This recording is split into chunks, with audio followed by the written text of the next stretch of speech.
Manchester United 2, Spurs 2, an extremely disappointing and frustrating result. Without any further ado, let's focus on some areas of improvement. Let's analyze. Alright, so let's start by analyzing a key metric right here. There are a few of you in the comment sections who ask me a question that I usually encounter, which is, hey, Mr. Scarlet Report, if there was one thing you could change about Manchester United's performances, what would it be? What I would change is this particular metric that I'm going to show you right now. So here we do have the passing stats. As you can see, Spurs have completed more passes than us, 555 to 313 for Manchester United. But this only says half of the story.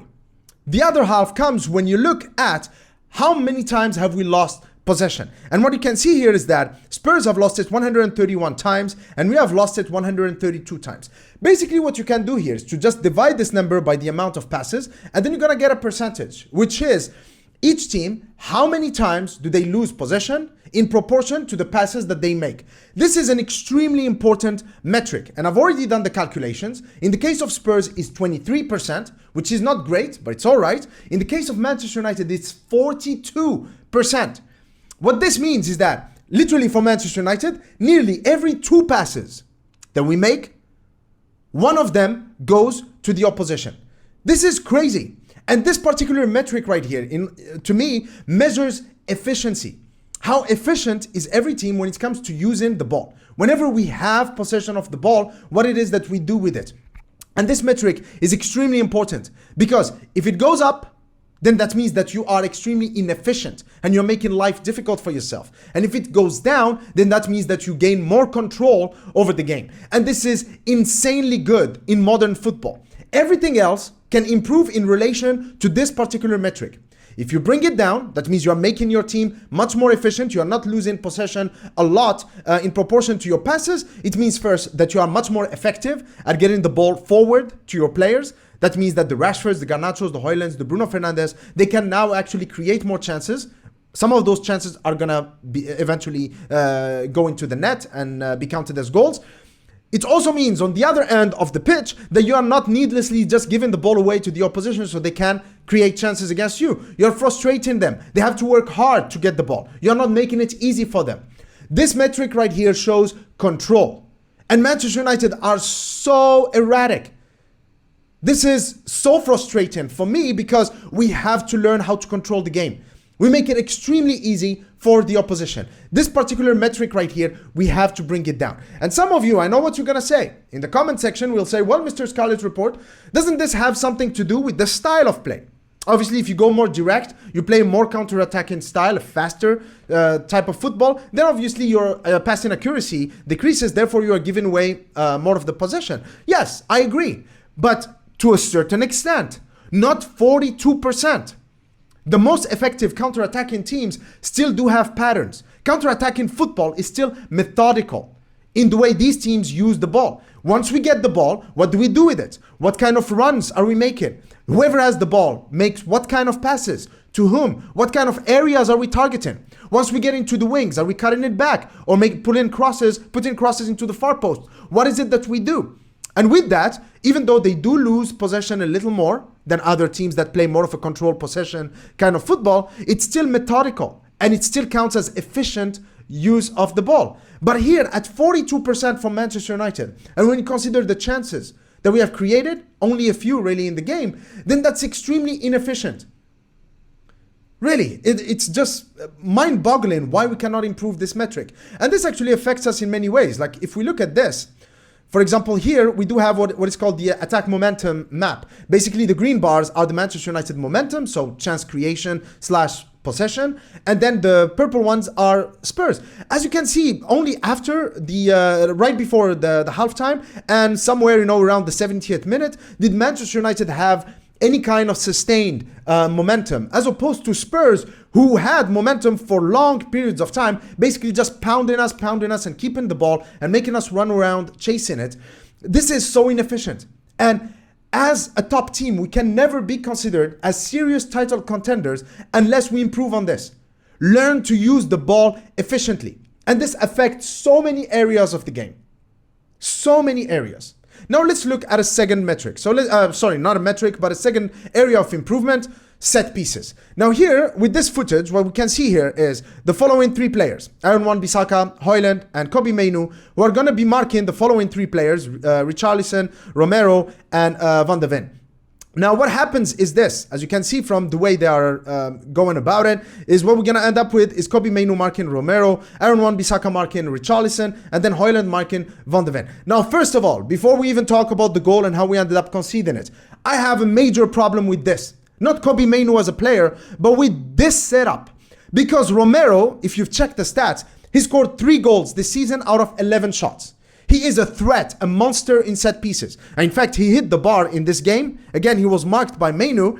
He could have got all the 3 points for Spurs.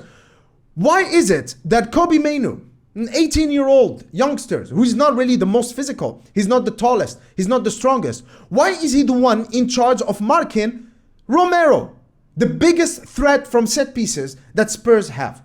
This, to me, I just don't understand it. Who is assigning these roles right here? Now, Manchester United, I'm not going to talk a lot about set pieces and how we are set up in set pieces. I think I should make a video on that because it's a topic I can talk about. I have a lot to say on this topic. There's so many things I don't like about our set pieces. But basically, it's a hybrid of zonal marking and man marking. But I don't think it's working. I don't think it's working because then you're leaving players like Evans, for example, and Varane, who are good in the air, marking no one. Look here with Brennan Johnson. He's not really a threat. Bentancur is not really the biggest threat. The big threat is here. These are the threatening ones, and yet they are marked by players, except Hojlund, who are not really good in aerial duels. So who makes this setup? Now let's focus on Wan-Bissaka, because this goal, in my opinion, is on Aaron Wan-Bissaka. So he's marking Richarlison. This is what happens. So the cross is going to come in. So as you can see, Aaron Wan-Bissaka is watching Richarlison. That's his man. Romero hiding behind him, making it even harder for Kobbie Mainoo. But now let's see what happens. So what happens is that the ball is going to come in the box. And look, Aaron Wan-Bissaka is marking Richarlison, but he's behind him. Guys, this is such a rookie mistake. When you are marking an attacker, you have to do 2 things. Principles of defending. First of all, you put yourself between the attacker and goal. You have to put yourself on that ball trajectory so that you can clear the ball, right? And also you have to put yourself in between the ball and the attacker. That means that Aaron Wan-Bissaka should be slightly in front of Richarlison, not behind him. By this time, it was already checkmate. Why is Aaron Wan-Bissaka in this situation? And we have seen it so many times this season and last season, that many of our fullbacks, we've seen it with Dalot, we've seen it with Aaron Wan-Bissaka. If you remember the Arsenal game last season, that Nketiah goal came because Nketiah came from behind him and Aaron Wan-Bissaka did not anticipate that. Luke Shaw, I think it was Philip Billing against Bournemouth, again, came behind him, did not see him come in, reacted too slow. What is it with our fullbacks and their inability to defend crosses? This is so poor, and it's just poor on so many levels. But Aaron Wan-Bissaka should have been ahead of Richarlison. I understand it's a little cluttered, right? It's a very tight area. There are so many bodies in there. It's messy, but still you have to be assertive and decisive as a defender. You have to defend aggressively, and this is just poor. Now, we're gonna look at the second goal, and the second goal really angered me on so many levels. Okay, so here, let's look at it. So basically a pass that comes this way towards Skip. Now let's look at this setup right here. This is mind-boggling. How did we end up being in this situation? What you'll first notice is that we have 4 Manchester United players pressing aggressively. Now let's start by saying that this goal was scored immediately after the break, while we were leading 2-1. That means, why do we need to press this aggressively? What? Guys, manage the game. We are already 2-1 up. Manage the game. Why is this? Why are we taking such a huge risk? This was immediately after the break. Why? And we have 4 players here pressing. None of them is really pressing aggressively. What is it that we are trying to do? And the point of pressing aggressively like this is to force the opposition to go long. We agree on this, right? But the idea behind that is that once they go long, the reason why you are confident in them going long is because all of the forward options are marked. And yet look here at Manchester United, Kobbie Mainoo is supposed to mark 2 players because Garnacho is with Udogie over there, and then Kobbie Mainoo is occupying Bentancur and Skip. Now, why is this happening? And this is where we have to talk about Angie's tactics. And I have to praise him for this. This is such a devilish move right here. And I can guarantee you that this is practiced in the training ground. Look at Johnson and Werner, who you can't see, probably can see him over there. Where are they standing?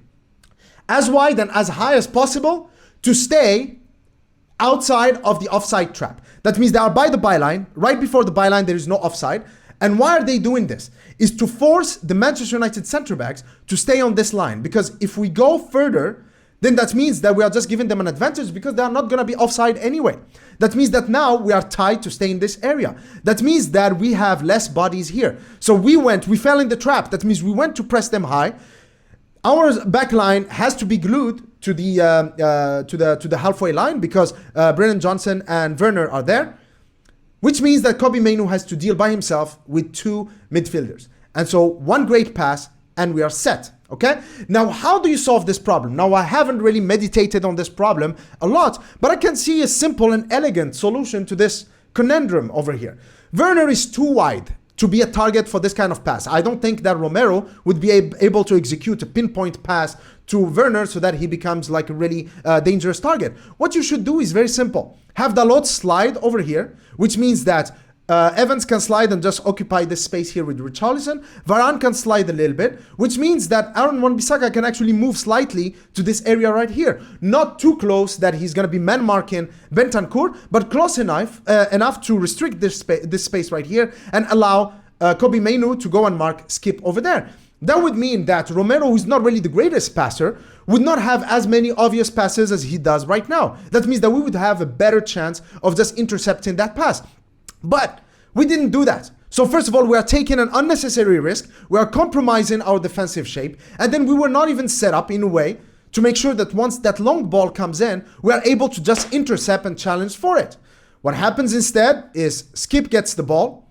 He has got all the time in the world. Now Werner is starting to make those moves. So he's Brennan Johnson over here. Skip finds him right there with the pass. He's not offside. Okay. Gets the ball. Now, still here, it's not a fatal mistake. Sure, Spurs were able to progress the ball fast and effectively through our defensive lines, but still it's not the end of the world. But the end of the world is this. So Werner gets the ball. Now, Kobbie Mainoo is coming back. Now, what's going to happen is this. Werner, now what we have is a perfectly aligned defense, but this space right here is the dangerous space. You know, right in front of your goalkeeper. Who's marking it? Who's defending it? No one. Bentancur makes a move. Kobbie Mainoo cannot intercept it, but we should have at least one center back in this area right here. No, none of them is there. So Bentancur comes in, and then Evans, who I've praised, and I still think that his contribution this season for us has still been excellent. But here he just had a glitch. What is this? Look, that's it. That's just a glitch. You know, Evans, I expected better, but still. What I mean by this is that we've had so many mistakes leading up to this goal. Our defensive shape was compromised. Once we got here, Kobbie Mainoo did not intercept that ball, and we should have had at least one defender or an extra midfielder. Maybe Eriksen or Bruno Fernandes should have been here, but both of them were super high up the pitch, pressing. Just bad tactics. Extremely bad tactics. And this is why we are dropping points. We are dropping points because we cannot control the game, because we are inefficient with how we use the ball, and then because of silly individual mistakes like these. All right, and then now to finish it off, I know that many of you are gonna post in the comments and say, well, then whose fault is this? Who's to blame for this? And I'm gonna tell you that nobody can know unless we know exactly what goes on during the training sessions and the post-match or pre-match and post-match as well, briefings that the team conducts. Because where the blame falls, in my opinion, is on whether Erik ten Hag is actually given these instructions with this much detail to the players and then they're not executing it. Well, then in that case, then the players are not doing their job. At the end of the day, you're a soldier on the battlefield. You need to execute the instructions to the T. But if it is a case of Erik ten Hag underestimating certain aspects of the game, or the Manchester United video analysts and tactical analysts are not doing their job properly, i.e. they're not really spotting the strengths of the opposition, the weaknesses of the Manchester United team, and are not given, actionable insights to the Manchester United players, then that's of course on Erik ten Hag and his staff. But I cannot answer that question because I don't know what actually happens at Carrington.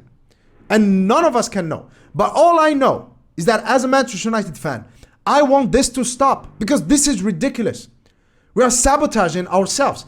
For everything that we do right, there is something that we do poorly that just ends up costing us results. So what do you guys think of this? I hope that you've enjoyed this video. Please make sure you leave a comment and a like. Please make sure you keep on supporting the team. This is extremely, extremely important. Up until next time, cheers.